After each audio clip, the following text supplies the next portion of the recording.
Steini, hvar vinnst þessi leikur í kvöld? Það er mjög auðvelt að benda á varnarleik og markvislu, en ég finnst líka bara frábær karakter og svona að halda ró. Það var alveg auðvelt að brotna á momentum í leiknum, en við vorum búin að undirbúa vel undir það að þessi leikir sveiflast mikið og við þurftum bara að halda okkar vinna áfram, sko.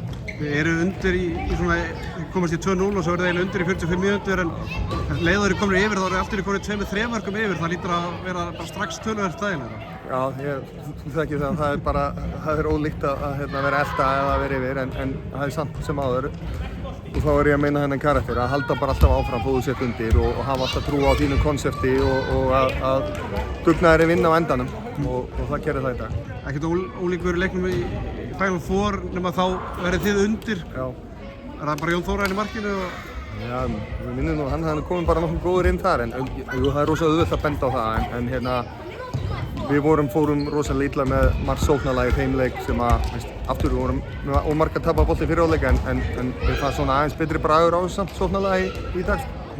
Ég spurði Jón Þórainn hvort hann gerði ráð fyrir að fara í fleiri þrjáleiki, hvað viltu segja við því?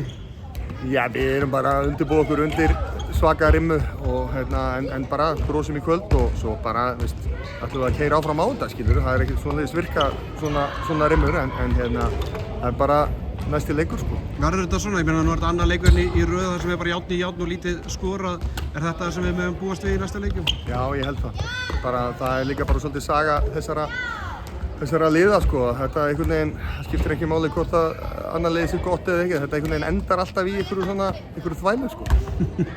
En svona virðist vera bæði liðir svolítið að fara svolítið maður á mann og reyna, þetta er ekki beint kannski taktík, mikið stimplanir og svona, sérðu þið mitt fyrir það, er það eitthvað leikvann eða er það lausnin að vinna Haukana? Er það svolítið að reyna að brjóta það saman með því að fara maður á mann? Ég náttúrulega bara bæði liðin er nú bara með þannig leikmenn að þeir bjóðu upp á þessa eiginleika, sko, en jú, ég meina svo þurfum við bara aftur að kíkja á þennan leik, hvort það sé eitthvað sem við getum tvista til og eitthvað svona, en aftur ég held að liðin þekkja hvern annan vel og þess vegna reynir nú oft bara svolítið á þetta svona þannig karakter í mönnum að þora og vera töffarar, sko, og mér fannst við vera með nokkra töffara í okkar liði í dag. Tveir menn sem eru svolítið að bera sóknarleikinn, báðu fæddir 2008 í báðu liðum, Freyr Arason og Ómar Darri.